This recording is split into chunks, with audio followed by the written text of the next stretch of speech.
Hey guys, welcome back to Acorn Hill. This is Louie, and we're out here in the backyard trying to do two projects in this one video. One is I wanted to start propagating. I was given three new branches of figs. I usually ask coworkers to give me a couple or two, and I was able to acquire three long good branches of figs. These are brown turkey figs that I wanted to propagate again. I think it would be a good idea for us to have a minor refresher course on how to do this.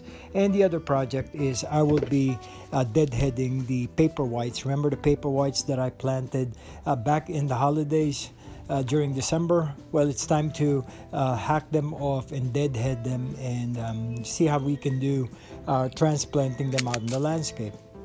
Figs are considered softwood, and softwood cuttings are best done this year when the temperatures are still mild. So in this clip, I'm showing you what's called leaf nodes. These are the segments along the trunk and stem of any plant where leaves grow out. These nodes contain the growth hormones that produce leaves and produce fruit. And in this clip, it's good for you to consider cutting the twig right below each leaf node, and that's what I've done. I did a straight cut just below this leaf node. After close inspection of the cut that we just made, what I'm doing next is I am placing slits just to cut the superficial layer of the bark right out to what they call the cadmium layer of the bark or of the twig. This is the second layer from the outer covering of the branch, and that's what we wanted to injure or wound. That way we can get some of the moisture to come in and some of those hormones to leach out and cause rootings to happen just at that end.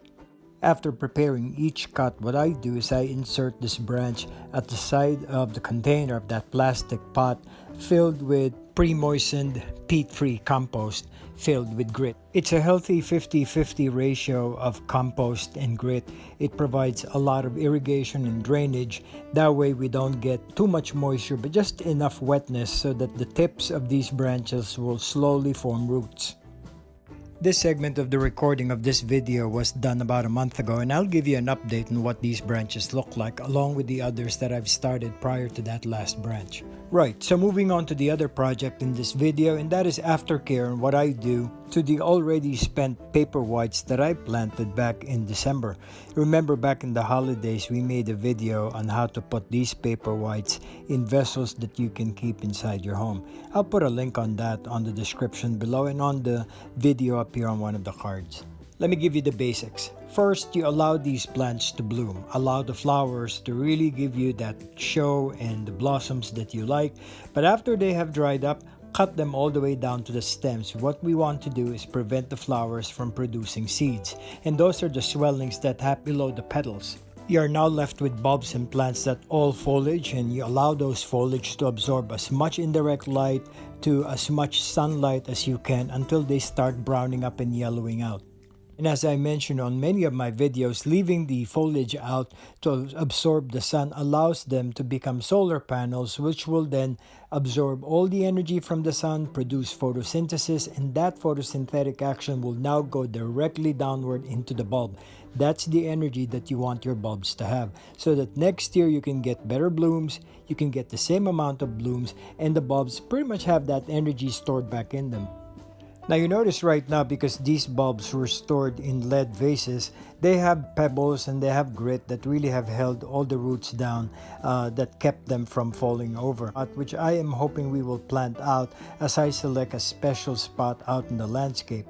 The bone meal that you see on the screen is what I will be using, so that apart from me relying on the photosynthesis to have the energy sent back into the bulbs, when I place them in the ground, I will put bone meal so that that bone meal will also decay and will also transform into some form of nutrient that the bulb will take. There it is, the bone meal. And that would be the form of nutrition that that bulb will feast on and will get as it starts growing for the next season. Okay, for those of you who have been following this channel, back in the fall, I had a batch of fig branches that I got as a gift from a friend. I have a comprehensive video on that, and I will link that up on the description box, and also I will put it on the card on the screen up above the corner of this video. About 4 months since I did that propagation video, and this is what they look like now.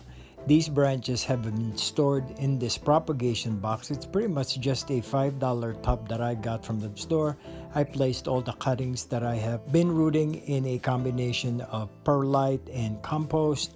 It's free draining, and so it's not rotted or anything, and now it's waking up. This video was taken in late February of this year. So here it is, guys, the first update on last year's propagation for all these cuttings that I got from a friend.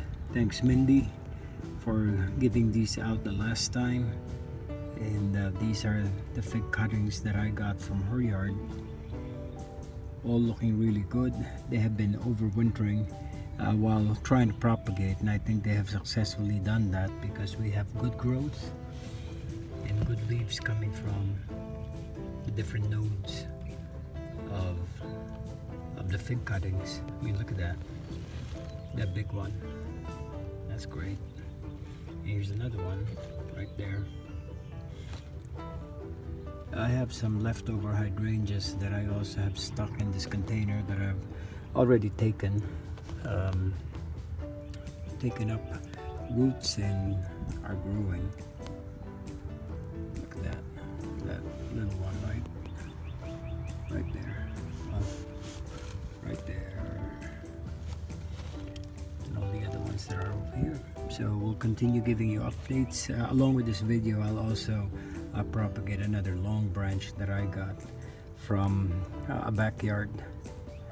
It was given to me by a neighbor, and so I'm going to show you guys just a refresher on how to propagate figs. And so here we are again, a different pair, a different set of branches, fig branches that I got from a neighbor, and now I'm about to show you how we actually propagate them. Again, it is worth repeating, and I want to be guilty being and sounding like a broken record here. When we propagate softwood cutting, we identify where the leaf nodes are. Leaf nodes are that segment of the branch where leaves come off of and fruits start to develop. It's very important for us to know where it is, because once we do a straight clean cut below the node and we start providing slits from that tip, probably about 2 inches above that tip, that's where all these hormones will start congregating and start concentrating, forming roots, forming new plants, and allowing this new twig to basically turn into a fresh young plant.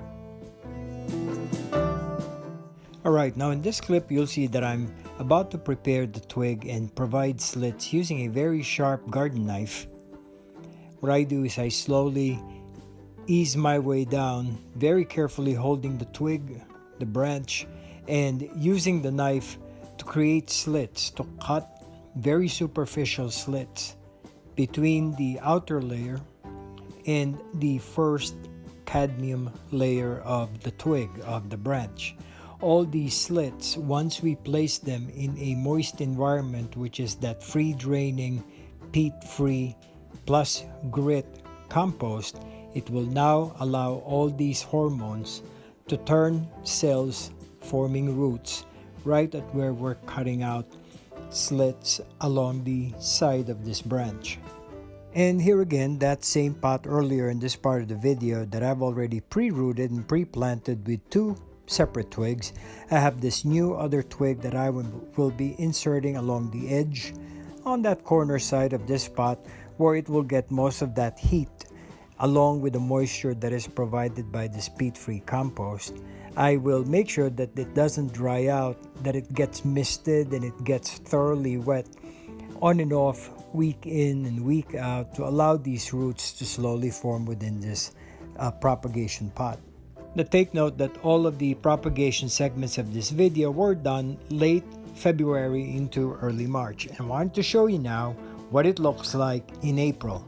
And here they are now, a month and a half later, spring 2021, and these propagated project for the fig cuttings have now formed leaves. This project's been 100% successful, propagating every single branch, every single twig, every single gift from a friend and a neighbor, and now you can see how healthy these roots are.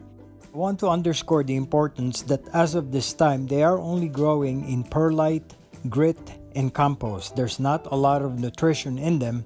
Then again, figs are Mediterranean plants and they really harden off and grow well in very poor soil conditions. And so this is not a bad start for these seedling plants for them to grow in.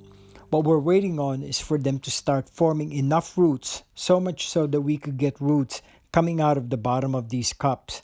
And when that happens, it is now time for us to transplant them very well in bigger pots, one size bigger, and hopefully we can combine some plants all together to form one big or two, even three big plants that we can plant out later on in the fall in the landscape. I hope you enjoyed this video. Isn't that cool? Creating new plants from free twigs, free branches, propagating. It's a good thing. And I wanted you to know that these are easy to follow, and trust me, you can do this if I can do this. Now, if you happen to stumble on my channel, if you like what we're producing and putting out on YouTube, do hit that subscribe button. I'm not gonna lie, I'm not gonna be shy. Having you around is great, and producing all these videos to teach is one of my passions and one of the things that I enjoy. So I hope that you consider subscribing. It'd be great to have you on board. For now, this is Louie, preparing all these cuttings and hoping that we can get good crops this coming season. And we'll see you back here in Acorn Hill. Bye-bye for now.